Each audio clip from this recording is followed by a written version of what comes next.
시청자 여러분, JTBC 뉴스룸을 시작하겠습니다. 2025 고합 129, 내란 우두머리죄 피고인이 된 윤석열 대통령 재판에 오늘 사건 번호가 부여됐습니다.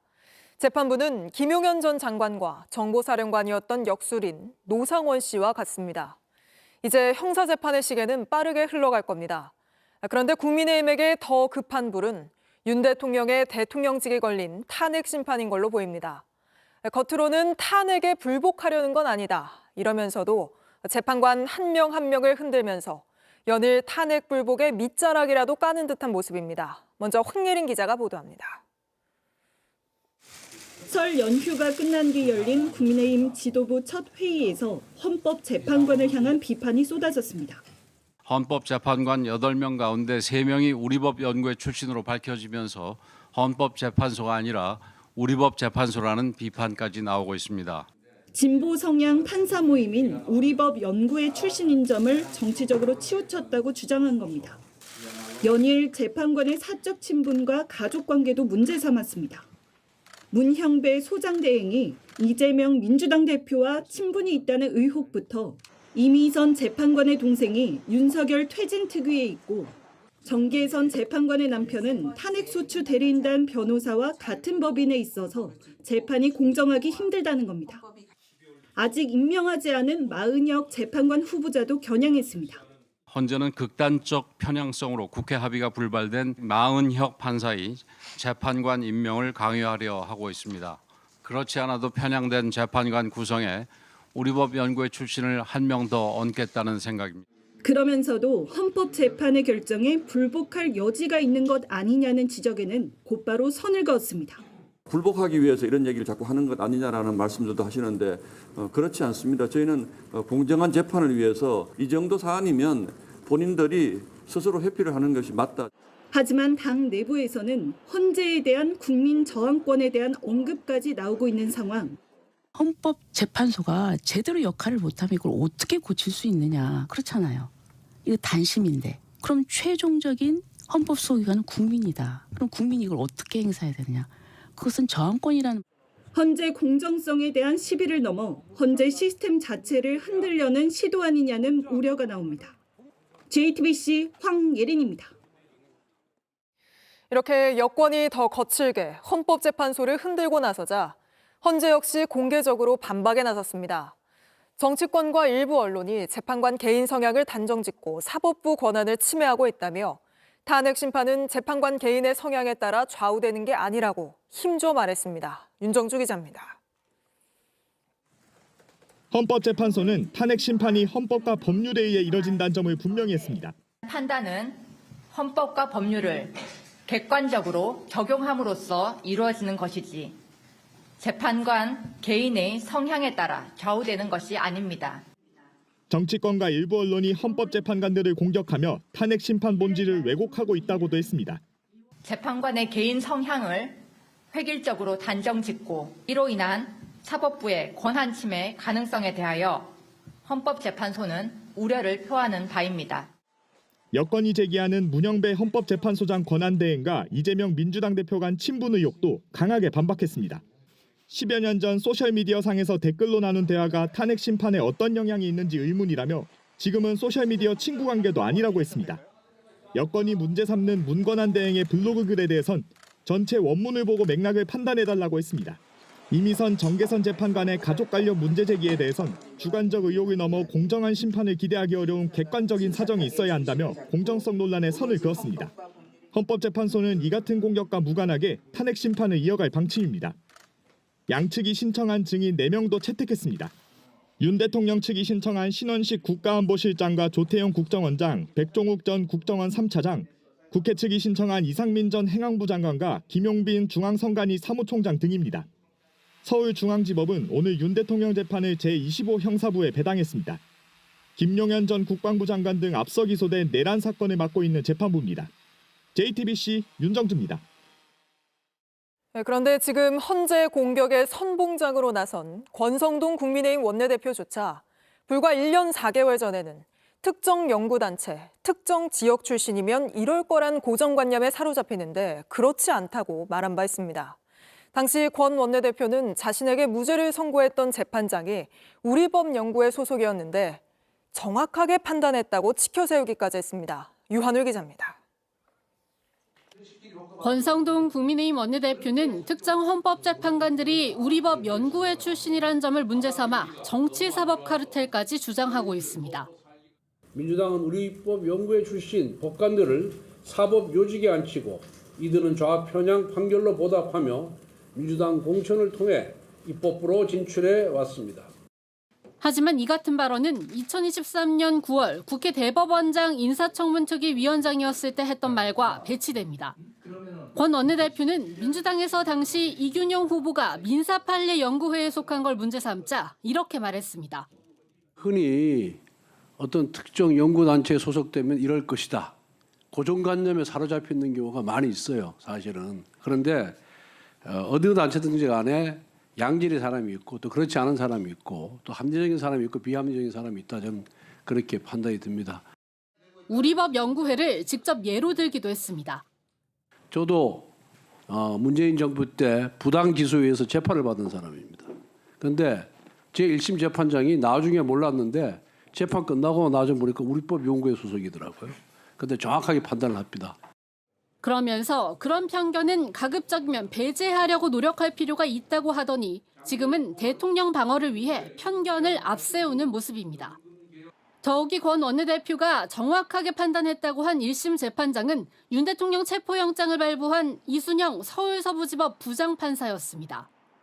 한 입으로 그때 우리법 연구회는 경의를 표할 대상이고 지금의 우리법 연구회는 비난의 대상이 된다면 누가 납득을 하겠습니까?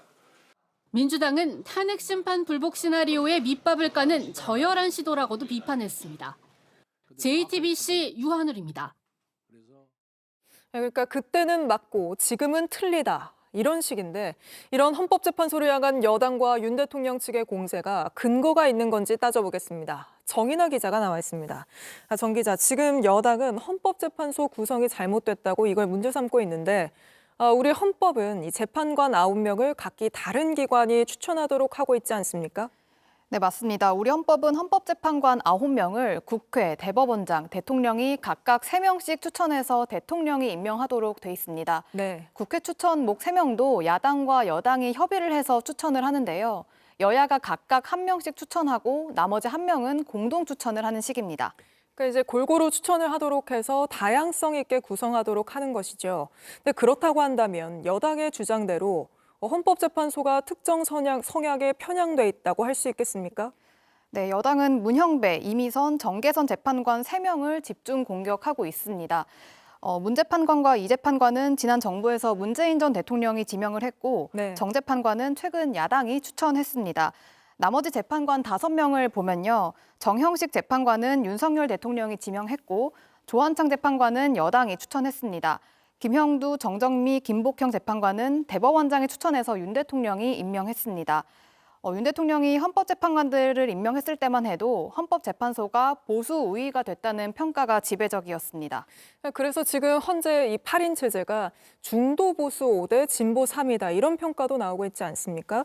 근데 이렇게 바깥에서 이런 재판관은 이런 성향일 것이다 하고 붙이는 이런 성향들이 재판 결과와 직결된다고 볼 수 있습니까?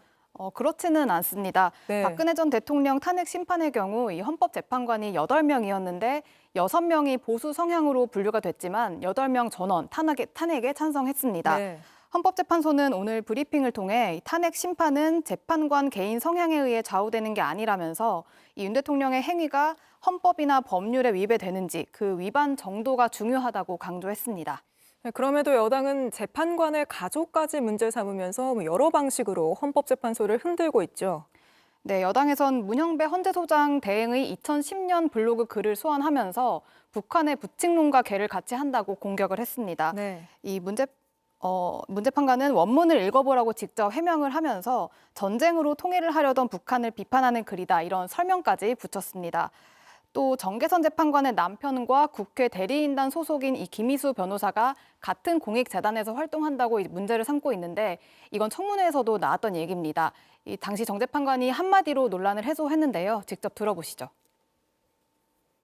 저희 남편이 충암고등학교를 나왔습니다. 뭐 이해관계라는 것을 이렇게 먼 인연까지 다 이어서 생각한다면 네, 근데 사실 이게 몇 달 전만 해도 반대로 국민의힘에서 사법부 흔들게 하지 마라 이런 얘기가 나오지 않았습니까?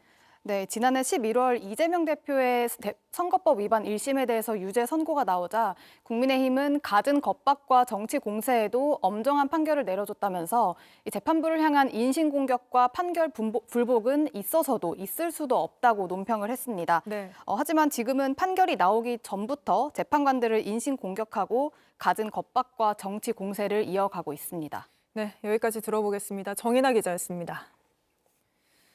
이렇게 여당이 헌법재판소를 흔드는 사이 윤석열 대통령이 있는 서울구치소에선 오늘부터 본격적인 접견 정치가 시작됐습니다. 정진석 비서실장 등 대통령실 참모들이 첫 번째로 접견을 했는데 역시나 밖에 있을 때보다 나라와 국민을 위해 더 많은 생각과 고민을 하고 있다는 대통령의 말이 이들을 통해 전해졌습니다. 김태영 기자입니다.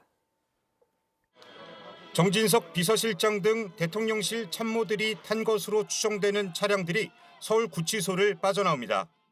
정 실장과 신원식 안보실장, 홍철호 정무수석, 김주연 민정수석, 강희구 부속실장 등 5명은 오늘 오전 10시부터 30분 동안 구속 수감 중인 윤석열 대통령을 접견했습니다.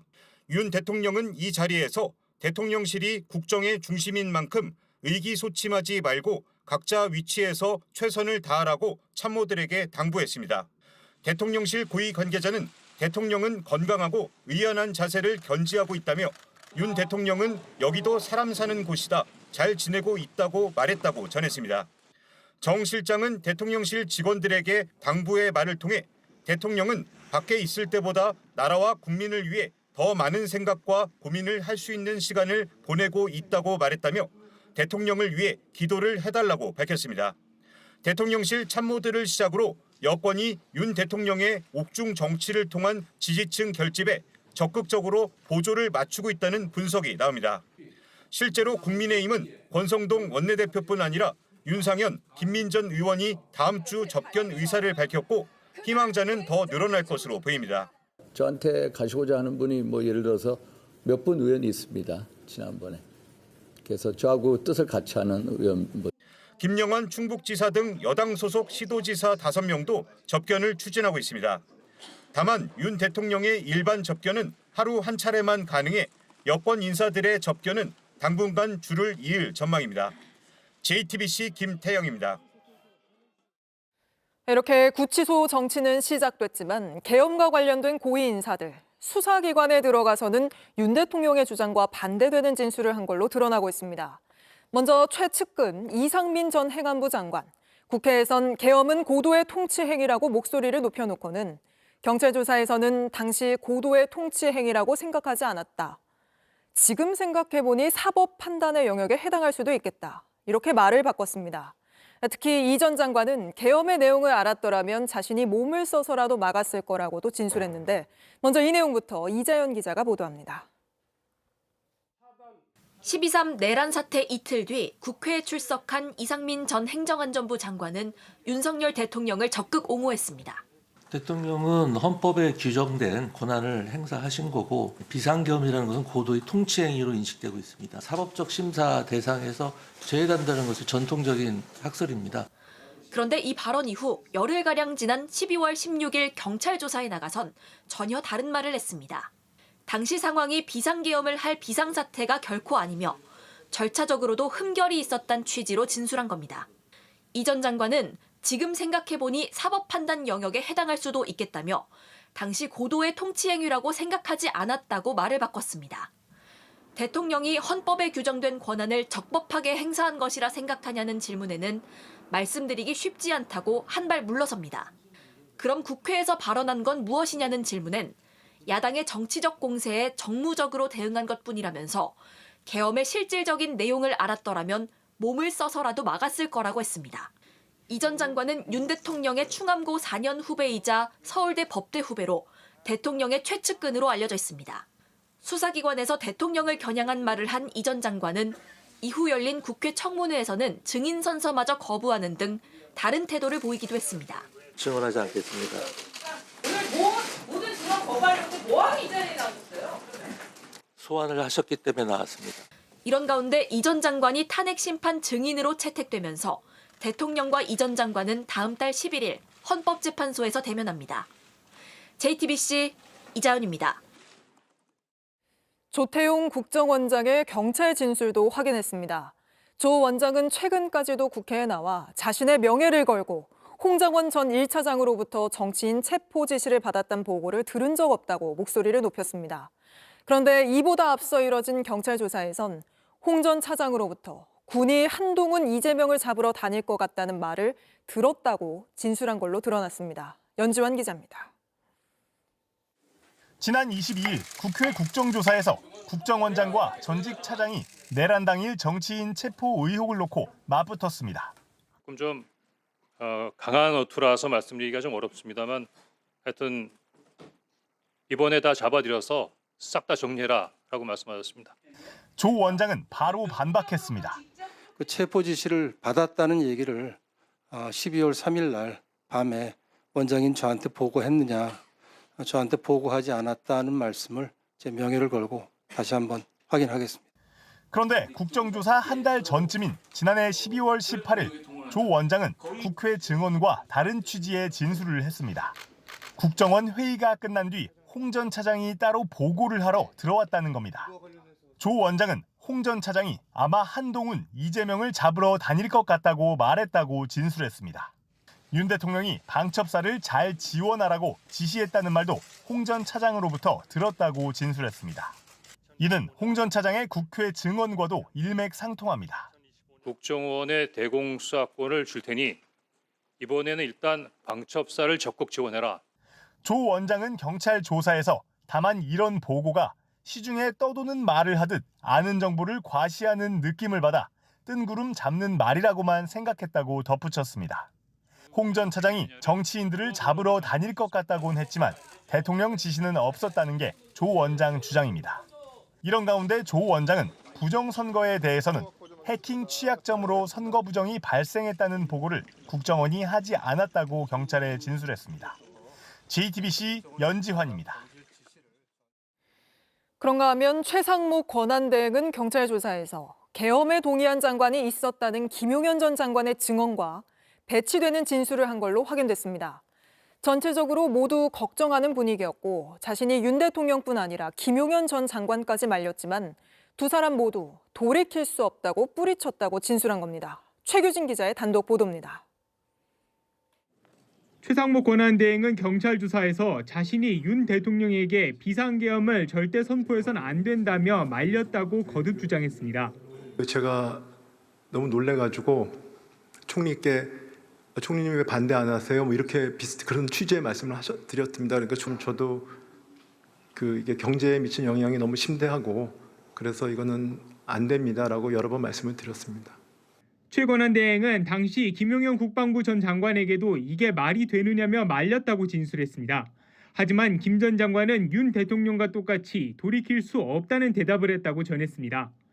김 전 장관 이외에 계엄에 동의한 국무위원이 있었냐고 묻자 전체적으로 걱정하는 분위기였다며 부인했습니다. 다른 국무위원도 동의했다는 김 전 장관의 주장과 달리 오히려 김 전 장관이 반대 의견을 묵살했다는 겁니다. 동의한 분도 있었습니다. 누굽니까? 제가 말씀드리기는 곤란합니다. 네. 앞서 김 전 장관의 공소장에도 당시 조태열 외교부 장관 또한 만류했지만 김 전 장관이 듣지 않았다는 내용이 담겼습니다. 조 장관이 어떻게 된 것이냐고 물었지만 대통령이 깊은 고뇌에 찬 결단을 하신 것이니 뜻을 따라주면 좋겠다. 이미 돌이킬 수 없다고만 했다는 겁니다. 결국 윤 대통령과 김 전 장관 두 사람의 찬성과 동의로만 이뤄진 국무회의에서 계엄 선포를 강행한 겁니다.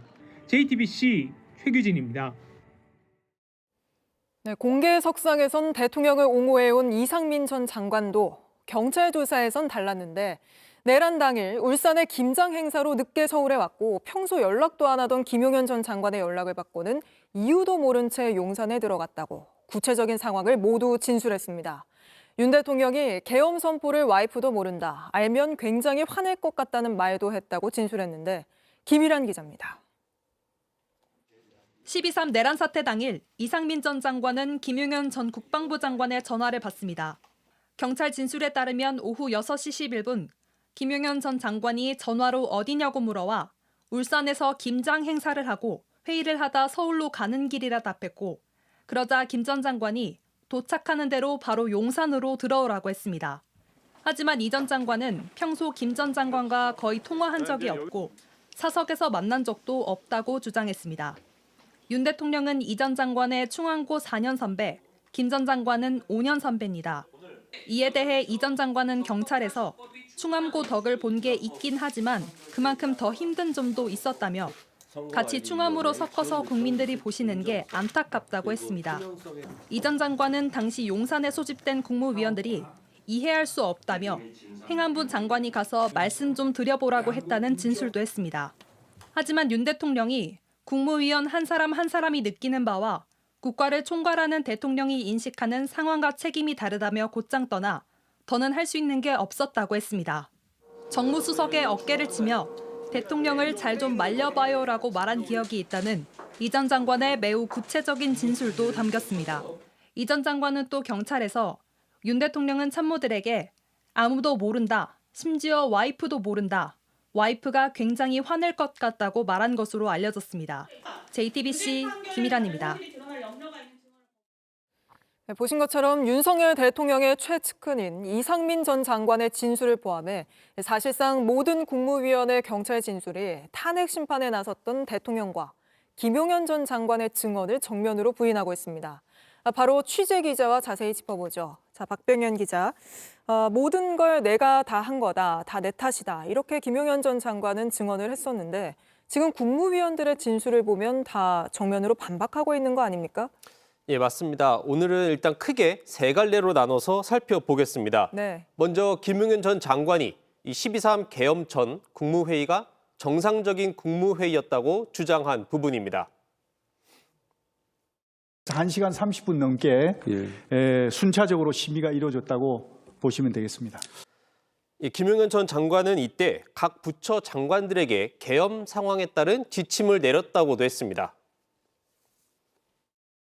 기재부 장관뿐만이 아니고 외교부 장관도 있었고 또 그 경찰청장, 또 국무총리, 또 행안부 장관도 있었고.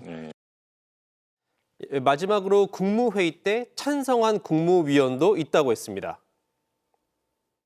동의한 분도 있었습니다. 누굽니까? 제가 말씀드리기는 곤란합니다. 네, 지금 김용현 전 장관의 증언 내용을 좀 들려드렸고요. 하나씩 짚어보면요. 정상적인 국무회의였다고 말한 국무위원, 경찰 조사에선 한 명도 없던 거 아닙니까? 맞습니다. 최상목 대통령 권한대행은 경찰 조사에서 그 자리가 국무회의라면 심각한 절차적 하자가 있다고 생각한다 이렇게 했습니다. 네. 경찰이 그 이유를 묻자 단순히 대기하다 나온 정도니까요 라고 진술을 합니다. 1시간 30분 넘게 순차적으로 심의했다는 김용현 전 장관의 말을 뒤집는 진술입니다. 한덕수 국무총리도 마찬가지입니다. 한 총리는 간담회 비슷한 형식이라며 국무회의로서 법적 효력이 있는지 판단 못했다라고까지 했습니다. 충분한 심의를 거쳤다고 주장하는 사람은 마치 약속 대련을 하듯 증인신문을 한 윤 대통령과 김용현 장관 두 사람뿐입니다. 네, 그러면 김용현 전 장관이 국무총리를 포함해 각 부처 장관에게 건넸다는 그 문건에 대해서는 어떤 입장입니까? 예, 김용현 전 장관은 비상계엄 주무장관으로서 관련 부처에 협조하라는 지침을 준 것이라고 밝혔습니다. 그런데 김 전 장관이 지목한 장관들의 말은 다릅니다. 이상민 전 행안부 장관은 매우 분명하게 문건을 받은 사실이 없냐라는 질문에 없다라고 선을 그었습니다. 네, 김용현 전 장관은 이뿐 아니라 국무회의에서 계엄에 동의하는 장관들도 있었다 이렇게 증언을 했잖아요. 실제 있었습니까? 아닙니다. 이 부분 역시 모두가 인정하지 않고 있습니다. 한덕수 국무총리는 김용현 전 장관은 모르겠지만 나머지는 모두 반대했다고 진술했습니다. 네. 이상민 전 행안부 장관의 말은 보다 더 구체적입니다. 다른 장관들이 당신이 가서 대통령에게 말해보라 이렇게 말을 해서 대통령을 직접 찾아가서 옆자리에 서서 진짜 안 된다. 국무위원 전원이 반대하고 있다 말했다고 경찰에 진술했습니다. 이에 대한 대통령의 대답은 그냥 가 있으라고 한 뒤 대회의실로 나와서 국무위원이 느끼는 바와 이 국가를 총괄하는 대통령이 느끼는 바가 다르다라고 말했다는 게 이상민 전 장관의 진술입니다. 심지어 홍철호 정무수석의 어깨를 치면서 잘 좀 말려보라고 말을 했다는 구체적 증언까지 했습니다. 굉장히 진술들이 구체적인데 이상민 전 장관은 탄핵 심판 증인으로도 나오게 됐죠. 예, 다음 달 11일 탄핵 심판 증인으로 나옵니다. 대통령 대리인단이 신청한 건 헌재가 받아준 셈인데 이 대통령 대리인단 측 입장에선 대통령에 유리할 것 같아 그렇게 한 것으로 보입니다. 그런데 충암고 4년 후배 이상민 전 장관의 경찰 진술은 대부분 대통령의 말을 부인하고 있습니다. 가까운 것으로 알려진 두 사람이 헌재에서 대면을 하게 되면 어떤 대화가 오갈지도 주목되는 부분입니다. 알겠습니다. 박병현 기자와 짚어봤습니다. 이번 계엄으로 미국 측이 겪었을 당혹스러움도 조태용 국정원장의 진술로 확인됐습니다. 계엄 선포 당일 골드버그 당시 주한 미국 대사와 저녁 식사를 하며 한국에 대한 좋은 기억을 나눴다는 취지로 진술한 겁니다. 그러니까 한국의 국정원장과 저녁 식사를 하고 불과 2시간 뒤 난데없는 비상계엄이 선포됐고 한국의 외교장관은 전화조차 받지 않았다는 건데 박사라 기자의 단독 보도입니다. 지난해 12월 3일 오후 6시쯤 조태용 국정원장은 임기 종료로 귀국 예정이었던 필립 골드버그 전 주한 미국 대사를 비롯해 정보기관 관계자들과 2시간가량 송별 만찬을 가졌습니다. JTBC가 취재한 조 원장의 경찰 진술 내용에 따르면 조 원장은 골드버그 대사가 근무하며 한미동맹에 기여한 공로가 많다고 했고 그러자 골드버그 대사는 한국에 근무할 당시 좋은 기억이 많다고 답하는 등 소회를 나눴다고 했습니다. 하지만 만찬 직후 조 원장은 윤석열 대통령에게 전화를 받은 뒤 국무회의에 참석했고 이후 계엄령이 선포됐습니다. 골드버그 대사는 국정원장과 저녁을 하고 2시간여 만에 비상계엄 선포 사실을 접하게 된 겁니다. 조 원장은 경찰에 자신은 비상계엄에 대해 몰랐기 때문에 골드버그 대사와 계엄 관련 대화를 할 상황이 아니었다고 진술한 것으로 파악됐습니다. 계엄 선포 사실을 뒤늦게 전해들은 골드버그 대사는 한국 정부 관계자들로부터 속 시원한 답을 들을 수 없었습니다. 경위를 물어왔길래 저도 담화문 중계방송을 본 거 이외에는 정보가 없어서 같이 상황을 지켜보자고 했고 그리고 끊었습니다. 조태열 외교부 장관은 연락조차 받지 않았습니다. 미국이 연락한 의도는 계엄에 반대하는 의사를 전달하려는 것이었을 겁니다. 장관께서는 이걸 받아서 대통령께 보고하는 것이 정상적인 임무일 겁니다. 골드버그 전 대사는 국내 언론과의 인터뷰에서 계엄 선포 날 밤 어떻게 대통령이 계엄을 선포할 수 있느냐며 약간의 고함을 지른 사실도 이례적으로 공개했습니다. JTBC 박사라입니다. 최상목 권한대행이 두 번째 내란 특검법에 대해서도 또 거부권을 행사했습니다. 일부 보완되긴 했지만 여전히 위헌적이라고 주장했습니다. 최 대행의 거부권 행사 벌써 7번째인데 역대 권한대행 중 가장 많습니다. 조보경 기자입니다. 최상목 대통령 권한대행이 2차 내란 특검법에 대해 거부권을 행사했습니다.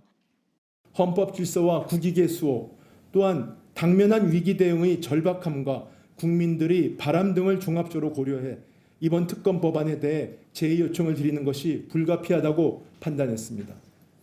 최 대행은 한 달 전 1차 내란 특검법에 대해 거부권을 행사하며 여야 합의가 필요하다고 지적했는데 이번에도 야당 단독으로 본회의를 통과시킨 점을 문제 삼았습니다.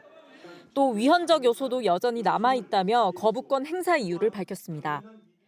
국가기밀 유출 가능성도 제기되고 있어 헌법 질서와 국익 측면에서 부정적인 영향이 우려됩니다. 새로운 수사기관을 만들기보다는 현재 진행 중인 재판 절차에 집중하자고도 했습니다. 여당은 법치주의를 지키기 위한 올바른 결정이라고 환영했고 야당은 내란 동조 세력이라고 자인한 꼴이라며 비판했습니다. 다만 야당은 최 권한대행에 대한 탄핵엔 아직 신중한 입장입니다. 지지율 정체 속에 정쟁에 몰두한다는 비판이 커질 수 있기 때문입니다. 이런 가운데 헌법재판소는 다음 달 3일 최 대행이 마은혁 헌법재판관 후보자를 임명하지 않은 것이 위헌인지 판단합니다. 만일 헌재가 최 대행의 임명 보류가 위헌이라는 결론을 내릴 경우 마 후보자에 대한 임명 절차가 진행될 걸로 보입니다. JTBC 조보경입니다.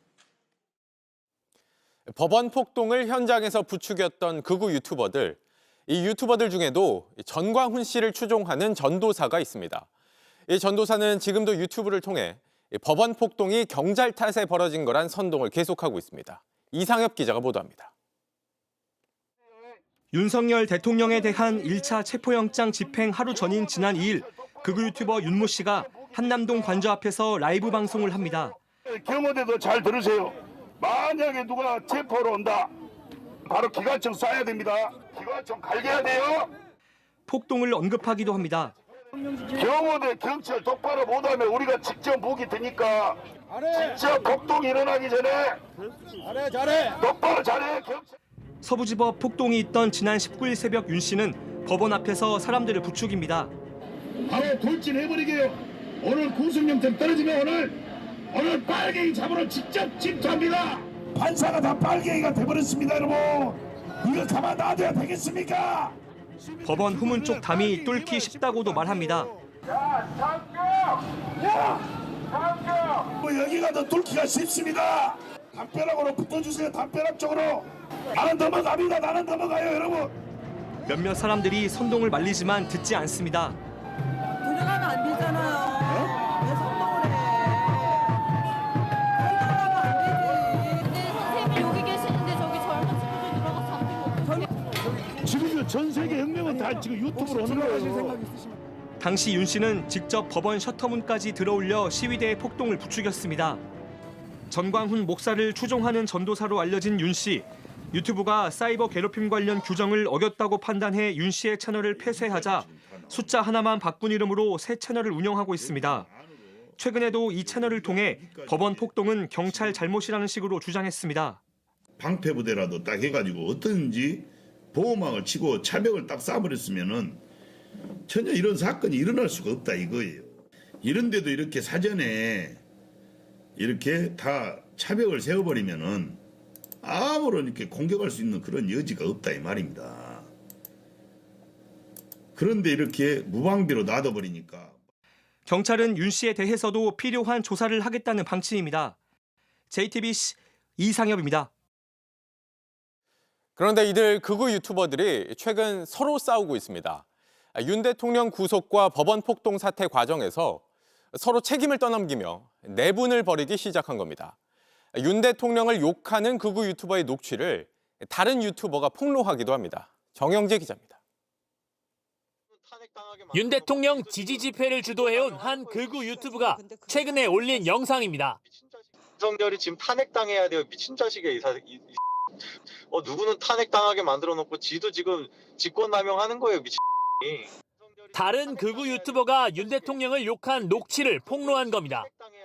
서부지법 폭동의 주범으로 다른 극우 유튜버 2명을 저격하는 영상도 올렸습니다. 제가 주최하고 있으니까 그냥 여기 다 나오세요. 그때는 해산시키면 다시 모여. 지목당한 유튜버는 사랑제일교회 전도사 체포 기사를 올리며 전광훈 씨로 책임을 돌리는 글로 맞불을 놨고 또 다른 유튜버는 폭동 현장에 없었다고 해명하는 방송을 했습니다. 너무 지금 몸이 안 좋아가지고 좀 빠져야겠다 라고 해가지고 저는 그날 집에 가가지고 쉬었어요. 그런데 그때 당시에 갑자기 월담하는 사태가 일어나고 유튜브 생중계를 켜놓고 서로 공격하거나 언쟁을 벌이기도 했습니다. 예, 본인이 코인팔이입니다. 예, 나 코인팔인데 본인 계좌 내리세요. 뭐라고 얘기합니까? 본인이 스스로 코인팔이라고 하는데. 핫도그 내려. 그라운드 C는 가짜 우파가 맞습니다. 집회를 선동하고 거액의 후원금을 벌어들인 유튜버들. 이젠 서로를 탓하며 새싸움만 벌이고 있습니다. JTBC 정영재입니다. 네, 계속해서 에어부산 여객기 화재 사고 소식입니다. 합동 감식을 앞둔 사고 여객기는 이렇게 동체 윗부분이 전소된 상태로 외부에 노출돼 있습니다.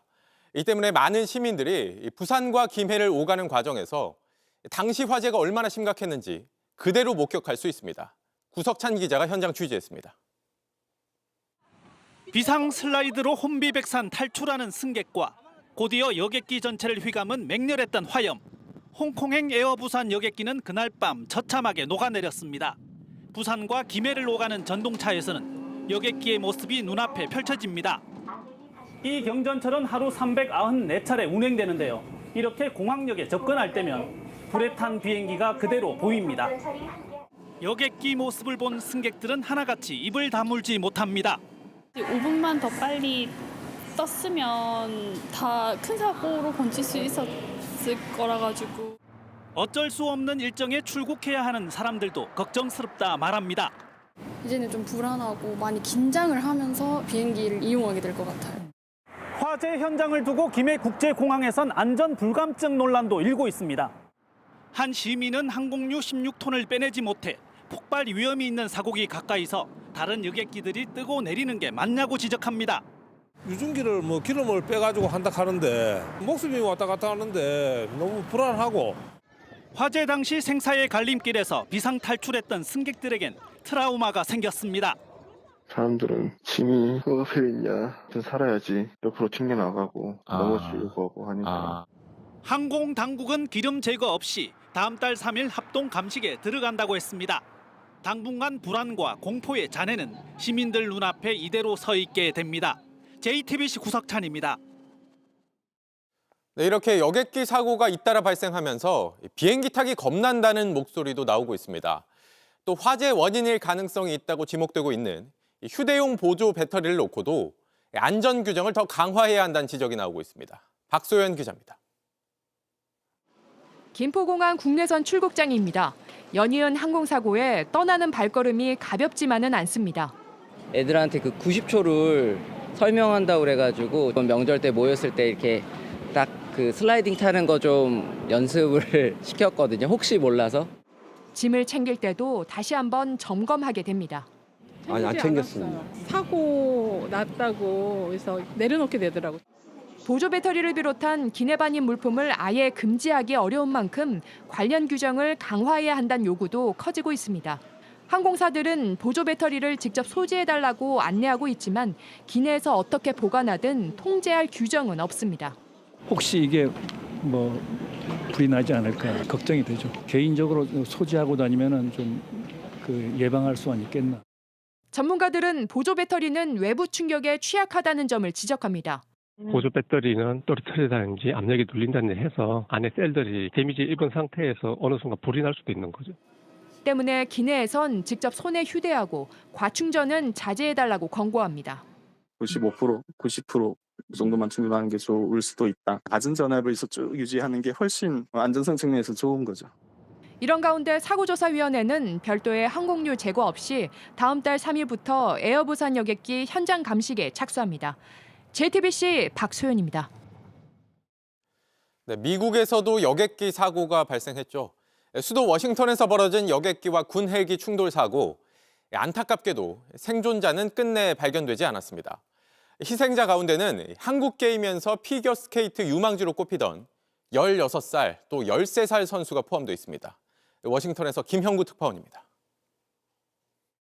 현지 군경 소방 당국은 여객기와 헬기가 충돌 후 추락한 포토맥 강을 중심으로 대규모 구조 작업을 폈지만 생존자는 나오지 않았습니다. 여객기에 64명, 육군 헬기에 3명 등 67명이 타고 있었는데 모두 숨진 것으로 파악됐습니다. 이번 사고는 2001년 11월 260명의 희생자를 낳은 아메리칸 항공 여객기 추락 사고 이후 미국 최악의 항공기 사고로 남게 됐습니다. 사고 원인과 관련해선 헬기가 여객기와 같은 고도에서 비행한 이유에 대해 우선 초점이 맞춰지고 있습니다. There was some sort of an elevation issue that we have immediately begun investigating at the DoD and Army level.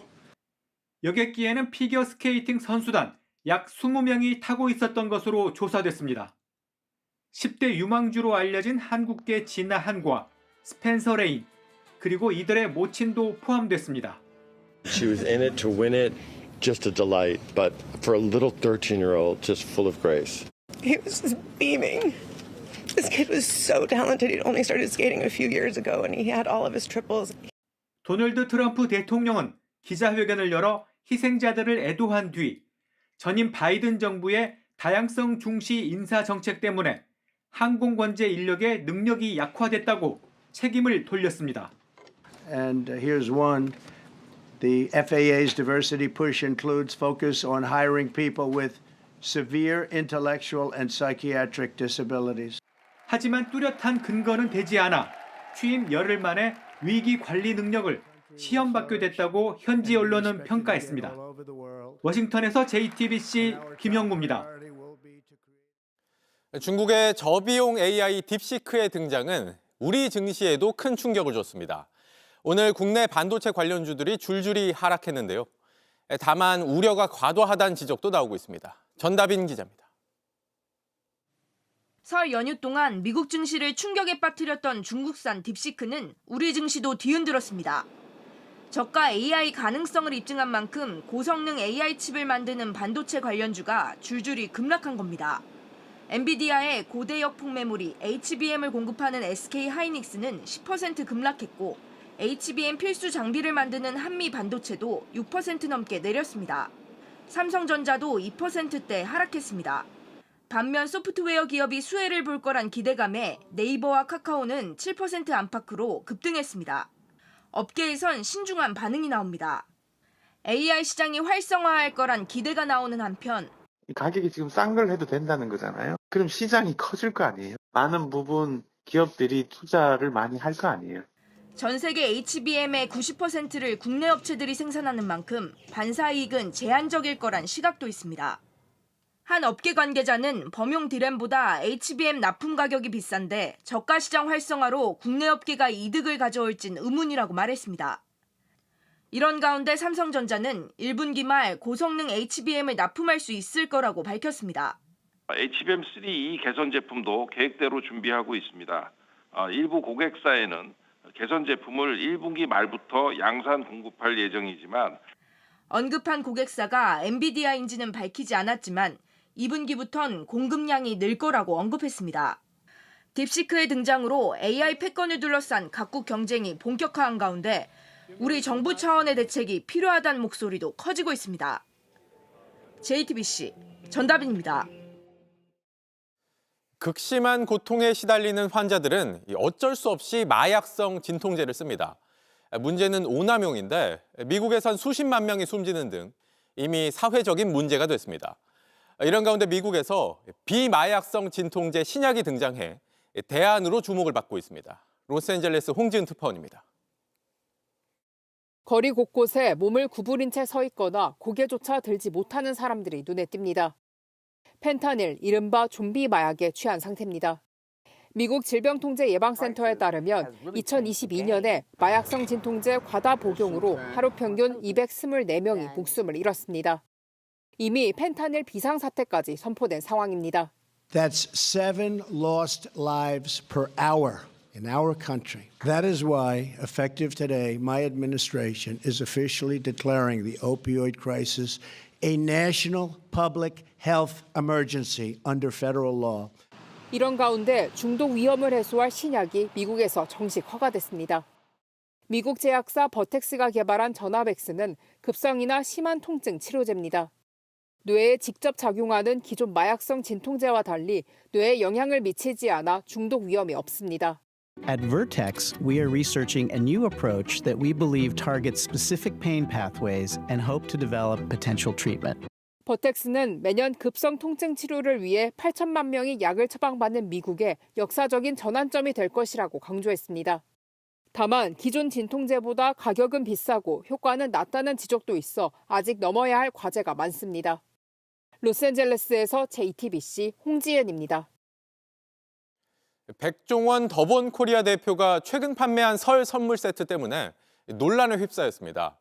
애초에 정가를 높게 잡은 상품을 대폭 할인하는 것처럼 판매한 게 아니냐는 건데 백 대표의 해명에도 더본코리아 주가는 뚝 떨어졌습니다. 이상화 기자입니다. 백종원 대표가 운영하는 더본코리아에서 출시한 통조림 햄 제품입니다. 그리고 무엇보다도 우리는 100% 한돈입니다. 요거는 선물을 빙자해서 그냥 집에 갖고 계셨으면 이거 저 같으면 한 10개 사놓습니다. 그런데 9개들이 설 선물 세트가 상술 논란에 휩싸였습니다. 정가는 51,900원, 온라인몰에선 45%나 할인한 28,500원에 팔린 겁니다. 큰 할인폭의 제품은 완판됐지만 경쟁사의 유사 제품 온라인 가격보다 비쌉니다. 과거 백 대표 발언과 달리 돈육 비율이 더 낮다는 지적도 나왔습니다. 한 업계 관계자는 온라인 자사몰 가격은 직접 결정할 수 있는데 할인 혜택이 큰 것처럼 소비 심리를 자극한 측면이 있어 보인다고 말했습니다. 논란이 커지자 백 대표는 후발주자로서 소량 생산에 한계가 있다며 직접 해명에 나섰습니다. 한돈에서 비선호하는 부위를 많이 활용해서 쓰면서 한돈 농가에 도움을 주자는 취지로 14g의 고기 원가 100원이 안 돼요. 100원 아끼자고 고기 함량을 줄이겠냐고. 지난해 11월 상장한 더본 코리아도 내리막을 걷고 있습니다. 34,000원이었던 공모가는 상장 첫날 64,500원까지 뛰었지만 오늘 주가는 공모가보다도 11% 가까이 떨어진 상태입니다.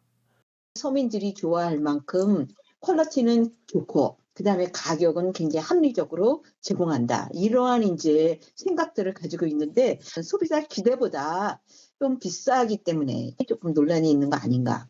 주주 대부분은 손실을 본 걸로 나타났는데 기업 자체의 실적보단 대표가 가진 대중 인지도가 더 큰 영향력을 내는 한계로도 풀이됩니다. JTBC 이상화입니다.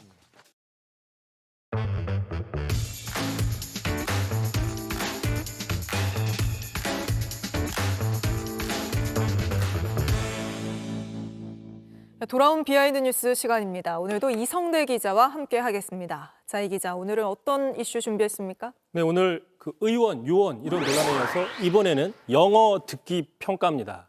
자, 트럼프 대통령 취임식에 참석한 걸로 알려지고 있는 주장하고 있는 윤상현 의원이 네. 트럼프가 취임식에서 윤 대통령을 탄핵하려는 누군가를 비난했다 이렇게 주장을 했습니다. 자, 지난 현지 시간 22일이었죠. 트럼프 취임식 당시에 주한미군과 화상 통화를 하면서 당시 김정은 상황 어떠냐 한국에 대해서 많이 관심을 가졌었죠. 그러면서 김정은 터프한 쿠키다 네. 이런 식의 발언들을 했었는데 그런데 윤상현 의원은 알려진 것과 다른 말을 했다는 주장인 겁니다. 직접 같은 얘기를 듣고요. 그렇습니다. 네. 직접 들어보시죠. How is it you have somebody with pretty bad intentions, I guess? 이런 말이 나옵니다. 아주 나쁜 뜻을 가진 사람이 있다. 그것을 김정은이라고 해석을 합니다. 한국 언론 전부 다 김정은이라고. 이게 잘못된 해석이라는 것을 한번 말씀드립니다. 그러니까 한국에 나쁜 의도를 가진 사람이 있다. 이게 김정은이 아니라 탄핵에 찬성하는 세력이다. 이게 지금 윤상현 의원 주장으로 보이는데 그렇습니다. 맞습니까? 그러니까 트럼프가 한국 정치 상황에 대해서도 물어봤고 또 민주당을 비롯한 탄핵 찬성 세력을 나쁜 의도가 있는 누군가라고 지칭을 했다라는 게 윤상현 의원의 주장입니다. 계속해서 더 들어보겠습니다. 한국이 어떻게 되는지 물어봐도 되냐? 그 한국에 대단히 나쁜 의도를 가진 사람이 있지 않냐? You have somebody with pretty bad intentions, I guess. 그것을 김정은이라고 했는데 김정은이 아니라는 거. 이것은 현재 윤석열 대통령을 탄핵하는 그 세력을 얘기한다는 거. 아니 근데 정말 트럼프가 그런 의도로 이야기를 했습니까? 이게 앞뒤 맥락이 있을 거 아니에요? 그렇습니다. 그렇기 때문에 영어긴 하지만 트럼프 대통령이 뭐라고 했는지를 좀 다시 한번 자세히 들어봐야 될 것 같습니다. 직접 들어보시죠. How's it doing? You have somebody with pretty bad intentions, I guess. You know, you would say that, although I developed a pretty good relationship with him, but he's a tough cookie. 자, 핵심 부분만 좀 다시 가지고 왔습니다. 자, 보시는 것처럼 만약에 주한미군과 통화하는 상황에서 맥락을 봤을 때 저 썸바디는 꽤 나쁜 의도를 가진 저 썸바디는 김정은을 가리킨다 이런 분석이 많이 있습니다. 네. 주한미군과 통화를 하면서 한국 정치 상황에 대해서 물어본다는 것은 좀 억지스럽다 이런 주장이 있는 것이죠. 윤상현 의원의 주장대로 우리나라 언론을 포함해서 외국 언론 윤상현 의원의 주장이 맞다면 우리나라 언론을 포함해서 외국 언론들도 다 틀렸다는 얘기인데 이미 외국 언론에서도 저 썸바디 나쁜 의도를 갖고 있는 썸바디가 김정은이다라고 이미 여러 보도가 나오고 있습니다. 아니, 뒤에 이어지는 말 할 때도 트럼프가 나는 알다시피 그와 꽤 좋은 관계를 유지했지만 이렇게 얘기를 하잖아요. 그렇습니다. 아까 보신 것처럼 한국말로 번역을 그대로 해서 보더라도 이 맥락상 저 썸바디는 김정은을 가리킨다 이렇게 볼 수가 있는 거고요. 네. 자, 그럼에도 불구하고 또 미국 정치사 또 트럼프 행정부에 대해 전통한 국내 전문가에게 직접 물어봤습니다. 자, 서정건 경희대 교수는 썸바디는 당연히 김정은을 가리킨다. 만약에 썸바디가 이재명 대표 등을 포함한 어떤 탄핵을 찬성하는 누군가를 가리킨다면 트럼프가 한국 정치에 대해서 자세히 알고 있다는 뜻인데 그건 말이 되지 않는다라고 지적을 했습니다. 이게 트럼프가 굉장히 공개적으로 한 발언이고 우리나라에 영어 잘하는 사람이 없는 것도 아닌데 왜 이런 해석을 내놨는지 잘 모르겠습니다. 이제 영어 듣기 평가까지 진짜 해야 되는 상황이군요. 그렇습니다. 계속 힘들어지고 있습니다. 네, 이성대 기자는 힘들 수 있을 것 같습니다. 다음 이슈 바로 볼까요? 네, 바로 두 번째 이슈 가겠습니다. 자, 흑백 고양이.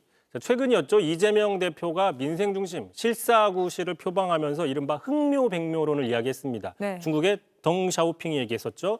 고양이 색깔이 검정색이든 흰색이든 쥐만 잘 잡으면 된다. 상당히 유명한 발언인데 이를 놓고 국민의힘에서는 이재명 대표가 좀 친중 성향을 드러냈다. 이런 식의 공세를 했습니다. 직접 들어보시죠. 민생에는 아무런 관심도 없으면서 과거 중국 공산당이 내놓았던 흑묘백묘론까지 끄집어냈는데 검든 희든 고양이에게 생선을 맡길 수는 없습니다. 이재명 대표가 대통령이 되기라도 하면 나라 전체가 공산 전체주의 국가가 되는 것이 아니냐고 걱정하고 있습니다.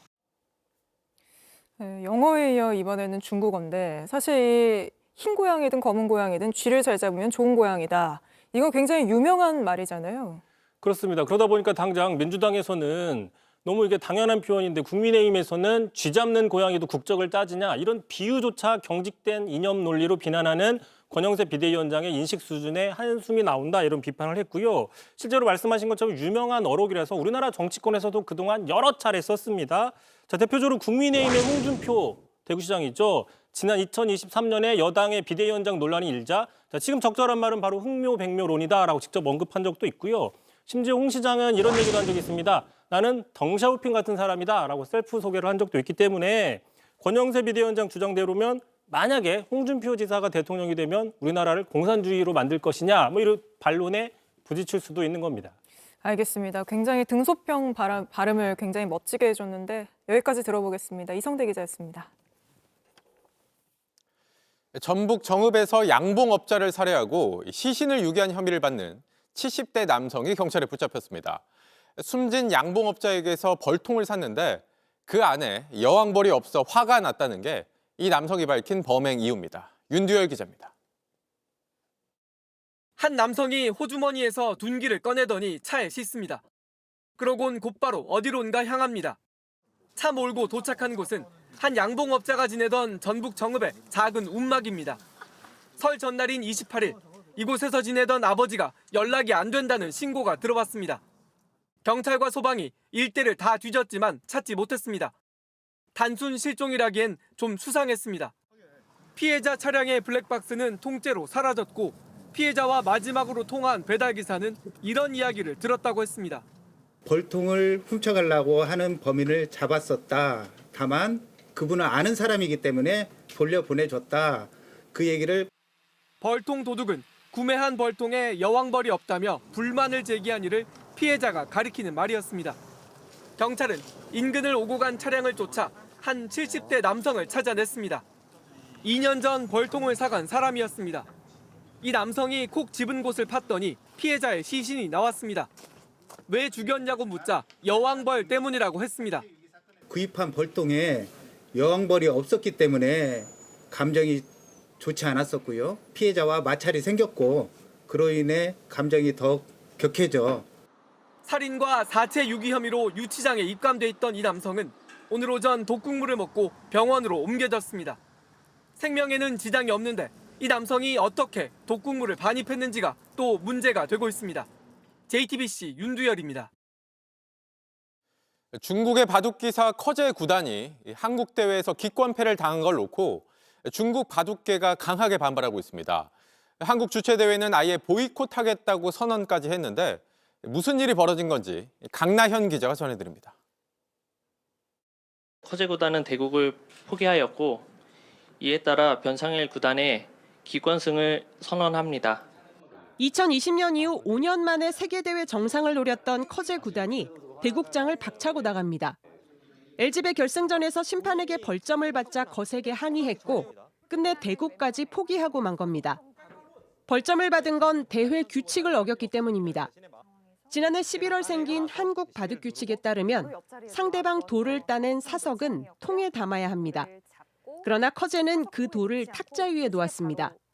한국 기원은 중국팀에 이 규정을 미리 전했지만 중국 바둑에는 없는 규칙이다 보니 커제는 전날에 이어 또 실수를 했습니다. 이 과정에서 벌점을 받자 분노한 겁니다. 중국 바둑협회는 경기 직후 결과를 받아들일 수 없다며 성명을 내더니 최근엔 한국기원에 공문을 보내 다음 달 11일까지 한국 주최 대회는 불참하겠다 선언했습니다. 결국 다음 달 6일 커제를 포함해 중국 기사 4명이 나오기로 한 또 다른 세계 대회도 일단 미뤄졌습니다. 중국으로 돌아간 커제는 소셜미디어에 LG배 우승자는 본인이고 한국서 모욕당했다고 주장했습니다. 중국 바둑계도 반발했습니다. 중국 바둑리그에 외국인 선수 참가를 불허한 것으로 알려져 한국 기사의 출전 여부도 장담할 수 없게 됐습니다. 두 나라 간 갈등으로 이어지자 한국기원은 다음 달 3일 긴급운영위원회를 열어 사석 규정을 포함해 이번 사태 대응 방안을 논의하기로 했습니다. JTBC 강나현입니다. 중국에선 설 연휴를 맞아 새해 복을 빈다는 의미로 폭죽을 터뜨리곤 하는데 이것 때문에 곳곳에서 사고가 잇따랐습니다. 화재로 이어지고 인명피해까지 발생했는데 이 소식은 베이징 이도성 특파원이 전해드립니다. 검은색 차량이 바닥을 보이며 들어누웠고 주변 차량은 흙더미를 뒤집어 썼습니다. 바닥에는 거대한 구멍이 뻥 뚫렸습니다. 어제 중국 스촨성 네이장시에서 대형 폭발이 발생했습니다. 원인은 한 아이가 들고 있던 폭죽입니다. 맨홀 안으로 들어간 뒤 메탄가스를 만나 사고로 이어진 것으로 추정됩니다. 이 아이는 경찰에 붙잡혀 보호자와 함께 조사를 받았습니다. 都刚从车上下来，我妈以为是地震，我以为是楼上掉东西了，结果都不是，下去一看是我的车起飞了。 사흘 전 충칭에서도 비슷한 사고가 났습니다. 폭발과 함께 10m 위로 치솟았다 떨어진 여자아이는 크게 다쳐 병원으로 옮겨졌습니다.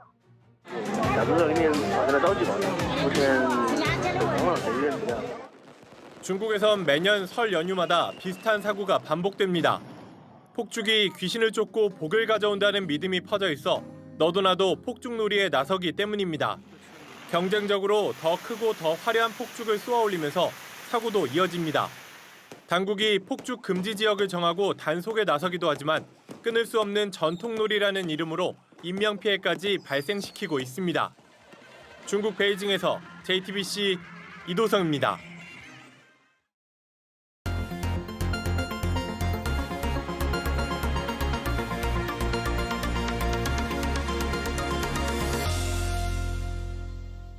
올해 설 명절에도 어김없이 정치 현수막이 전국 곳곳에 붙었습니다. 상당수가 규정을 어긴 불법인데다 아무데나 마구잡이식으로 걸어둔 탓에 보행자들 안전까지 위협합니다. 밀착 카메라 정희윤 기자가 취재했습니다. 서울 합정역 사거리 앞 정치 현수막들이 많이 걸려 있습니다. 설 인사부터 상대 진영을 비방하는 문구까지 다양합니다. 그런데 이 현수막들 불법입니다. 전봇대나 가로수의 경우 쓰러짐 사고를 막기 위해 현수막을 2개까지만 걸 수 있기 때문입니다. 규정을 어긴 사례는 더 있습니다. 교차로 횡단보도 주변은 현수막 아랫부분 기준 2.5m 이상으로 설치해야 합니다. 제 키가 165cm 정도인데요. 바로 여길 보시면 제 키보다 낮게 걸려있는 현수막을 바로 보실 수 있습니다. 이렇게 낮게 걸면 안 되는 이유, 보행자나 운전자의 안전을 위협하기 때문입니다. 현수막에 보행자 신호등이 가려지기도 하고 운전자의 집중을 방해하기도 합니다. 실제로 방해가 좀 운전하신 입장에서 되시는지. 아무래도 되겠지. 어린이 보호구역이나 소방시설 주변 주정차 금지 표시 구간은 현수막 설치가 아예 금지돼 있지만 2개나 설치돼 있는 곳도 있습니다. 개시 기한이 지난 현수막도 많습니다. 또 다른 횡단보도 교차로입니다. 이 현수막 역시 높이 규정을 전혀 지키지 않았고요. 이곳을 보시면 게시기간이 1월 26일까지로 되어 있는데 오늘 날짜가 1월 30일입니다. 이 4일이나 지난 채 수거도 하지 않고 그대로 걸려 있는 겁니다. 취재진이 서울 곳곳을 돌아다녀 보니 불법 현수막을 어렵지 않게 찾을 수 있었습니다. 현수막에 적혀 있는 번호로 전화해봤습니다. 그제서야 바로 수거하겠다고 합니다. 지금 설이라 다 집으로 뭐 이렇게 돌아다니느라 그걸 확인을 못했네요. 네. 서울에 있는 분들한테 조금 이야기할게요. 빨리 철거를 해달라고 하겠습니다. 이렇게 빨리 시정하겠다는 반응만 있는 건 아닙니다. 제가 현수막을 제가 거는 게 아니고 당원들이 걸어주셔가지고 그래서 그것이 걸려있을 때 어떤 상황이었는지는 제가 잘 몰라가지고 선생님, 이쪽 우파 쪽의 문제점만 하지 마시고 좌파 쪽 현수막 문제점 좀 취재하세요. 저희는 양쪽 다 취재를 하고 있고요. 지금 규정 지면에서 2.5m 이상으로 다셔야 되는데. 됐습니다. 예, 알아서들 취재하세요. 현수막에는 언제든 연락 가능한 번호가 적혀 있어야 한다는 규정을 어긴 경우도 있습니다. 전원이 꺼져 있어. 홈페이지에 나온 당 공식 번호는 없는 번호였습니다. 지금 가신 번호는 없는 번호입니다. 현수막을 거는 형식뿐만 아니라 경쟁하듯 자극적으로 변해가는 내용에 대한 불만도 커지고 있습니다. 물론 이제 현수막이 정치적으로 정당의 의견을 표현하는 하나의 방법으로서 사용되어 왔던 게 사실이지만 이번 사태를 계기로 해서 너무 그 표현들이 자극적이어서 외국인들이 보면은 가뜩이나 저희 지금 안 좋은 거 아는데 저런 것들이 좋게는 안 보일 것 같아요. 아이들이 혹시 뭐 저게 무슨 의미야라던가 이게 물어보죠. 저희 아이들 탄핵이 뭔지도 알고요. 중앙선거관리위원회는 이에 대해 각 정당에서 선제적으로 지역 선관위에 현수막 또한이 문제가 없는지 문의를 해오기도 한다며 현수막 내용에 대한 민원이 접수되면 선관위가 따로 판단을 하고 있다고 설명했습니다. 최근 각 지자체가 불법 현수막 특별 단속에 나섰지만 늘어나는 현수막에 비해 단속 일손이 부족한 게 현실입니다. 정치 혐오만 부추기는 불법 정치 현수막, 운전자와 보행자의 안전까지 위협하는 시각공해가 된 지 오래입니다. 현수막 내용도 이 내거는 방식도 정말 국민들을 위한 것인지 다시 한번 생각해볼 문제입니다. 밀착 카메라 정희윤입니다. 골문 앞으로 공을 띄워주자 오프사이드를 피해서 누군가 뛰어 들어갑니다. 오른발을 쭉 뻗어서 골을 만든 주인공, 바로 호날두입니다. 느린 그림으로 보면 발끝에 살짝 닿았죠. 한 번 더 똑같은 움직임으로 골문을 노렸는데 이번엔 골키퍼 선방에 막히고 말았습니다. 그래도 후반전엔 절묘한 침투 패스로 도움까지 하나 추가했는데요. 한 골, 한 도움, 40살의 호날두, 아직 건재한 것 같죠? 호날두의 7살 아들 마테오는 아빠보다 음바페가 더 잘한다고 한다는데요. 그럴 때마다 호날두는 내가 음바페보다 골을 더 많이 넣었다고 말한다고 합니다. 오늘 이 골로 아들의 마음을 돌려놓을 수 있을까요?